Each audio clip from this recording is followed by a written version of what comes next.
Hey guys, welcome back to Light the Fire Outdoors. Today we got something special for you. I actually got to do one of my favorite activities in the summertime, besides fishing and disc golfing and all the other fun in the sun. I actually got to go out and I got to pick some wild, fresh raspberries. I love doing this because first off, they taste fantastic. They're great for you. They boost your energy, boost your mood. And second, I get to make all kinds of things with them.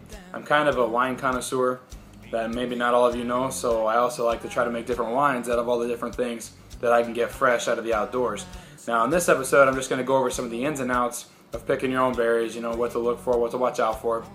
But then in a later episode, I'm going to get out the berries that we pick and I'm going to take them, we're going to make some wine out of them, make some chocolate out of them, and I'm going to look up something else to make a different recipe out of. But I hope you enjoy the tips I give you in this video, and I look forward to making the next one for you when you get to make the really good stuff. It's summertime right now in Iowa, and I'm not going to go to the store tonight and buy all the fruit and all that stuff that I would like because I'm wrapping up here at work, and looks like I'm buying 5 to 10 pounds of them for free. Look at that. What a beautiful, beautiful raspberry crop we got growing here, and it's all free.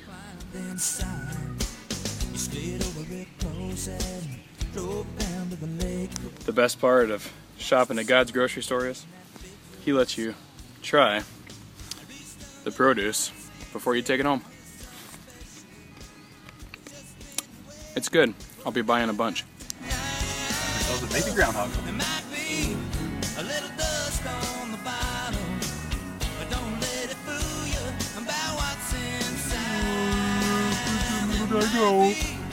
One downfall about picking wild berries is as you can see, the mosquitoes are out and they're biting.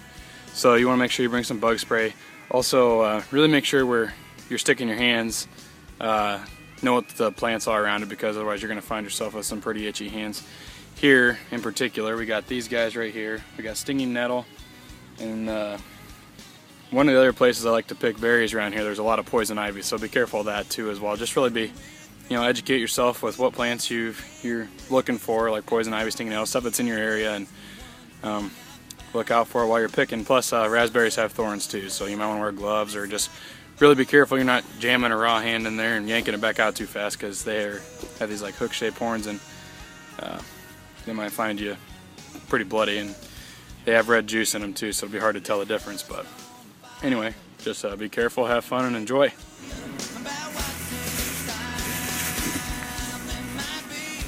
Not bad haul. It's one of those things that gets sweeter with time. There might be a little dust on the bottom, but don't let it fool you about what's inside. There might be a little dust. Alright, while we're out here picking berries, might as well tell you about some other ones that are out here. My favorite are the raspberries, but if you're a little more on the sour side, or you got a bad attitude, then these gooseberries will probably be for you. Check these out. There, and there, and there. They kind of look like baby watermelons, but boy, they pack a punch. Also, here's what I was talking about with the berries growing right where all the nasty stuff grows too. See, we got some raspberry plants right here. We got our gooseberries right up here, and all down here is all poison ivy, so you really got to watch out. I've got one more good plant that puts out some pretty good berries during the summertime. Here in Iowa, we got lots of wild grapes, and here's what they look like. You got some wild grapevines here. You're usually going to find them growing on top of some other trees. As you can see this one, there's a dead tree here, and these vines take advantage of that.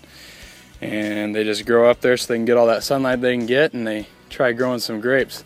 I don't think they're quite ripe yet, but there's another that whole thing there is all the grapevines. So that's another thing to look out for. They're pretty tasty. The seed's about the size of the berry in them, so I mean, you don't get much out, but they're fun to eat, and it's fun to know that you got wild grapes growing around. Right, let's see if I can get them here. But here's actually a cluster of grapes that are growing. There they are. These are what grow on those grapevines, and as you can see, they're not very big. And they'll eventually turn purple, and that's when they're ripe.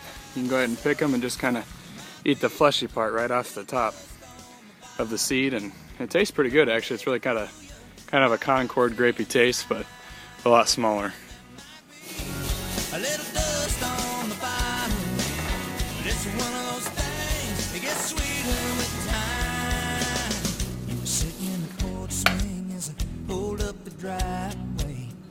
Here's what we got today from today's pick. As you can see, got about almost half of a quart bag or so, which is actually really good, especially for being the first week of the growing season for these guys. I probably got 2, maybe 3 pounds here, and they're delicious. I'm ready to eat them, and we're going to take them, seal them up, throw them in the freezer because it'll keep them fresh, keep that juice fresh, and they'll be ready for us to eat or make smoothies and wine, all kinds of other good stuff out of them when we get them back out.